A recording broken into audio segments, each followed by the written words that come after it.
Well, I know that many of your days are spent taking out one or two of your companion animals out into these busy trafficked areas in your town and you take them to graze on grass while many people come out to meet them. Can you tell us more about how this works? This is part of your activism. Yeah, I mean, and that's like I remember when I first took Charlotte out and we ran into a bunch of college kids and like it was the first time I'd sort of had, like the here's a pig and here's people meeting them. And, there's so many saying like, oh, I don't want to eat meat anymore or I want to go vegan.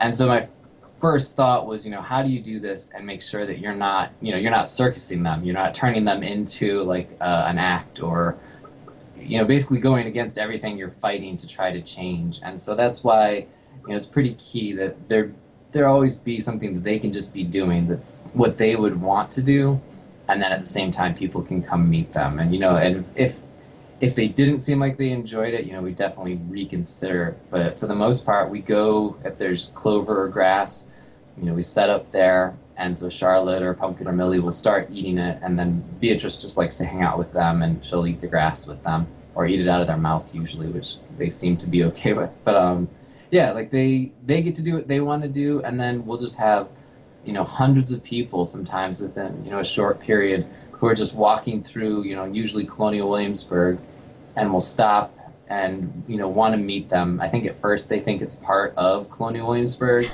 and then they're pretty quick to like read like the buttons on like the pigs will say like it's not okay to eat animals, or something like lately we've been doing chickens are as smart as dogs, just to try to get some message into their head. And it's amazing how easy it makes it, because then they tell each other what the button says, or they'll say, oh, I agree, like we shouldn't be eating you. And that they're not vegetarian or vegan, but it's just they're meeting the victim and they're seeing the message, and then putting that together makes them realize that, okay, yeah, this is how I really feel, whether like I always say, like everyone's a vegan, they just don't act on it. And so it's just trying to get them to realize that they should act on that for these animals. Right. I suspect that for most people, this is the very first time, perhaps, that they're having an interaction with an animal who they usually eat as food. And I think many people must be walking away transformed. Can you tell us about this and like how you see this connection happening when they realize that these animals are the same animals that we eat? And I'm wondering if you see a difference with adults versus children as well.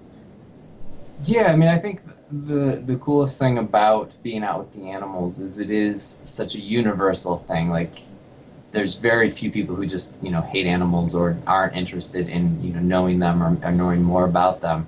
And so I think within the vegan activism world, I'm willing to bet that most people would agree the hardest audience we have is like older men, like white men over the age of 50. Like, seems to be just like a really hard group, for I'm sure a whole host of reasons we could figure out. But even with those groups, within that group, I'll have like the old man come over and have like the bacon joke at first. And I think a decent job of figuring out who's just trying to be a jerk and who's trying to just like voice the thing in their head that they need to get out to move forward.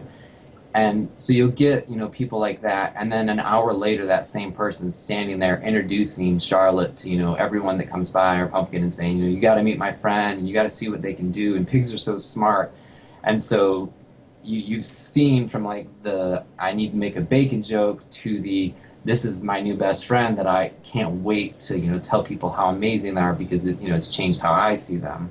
Or even you'll meet pig farmers, because I live in Virginia, which is Yeah. not as bad as probably North Carolina, but pretty bad.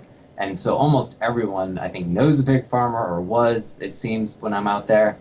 And so when they meet them and then see how clean they are and hear about them living in a condo, I think they kind of knew that the way they kept them had a lot to do with how clean they might be, or how friendly they might be.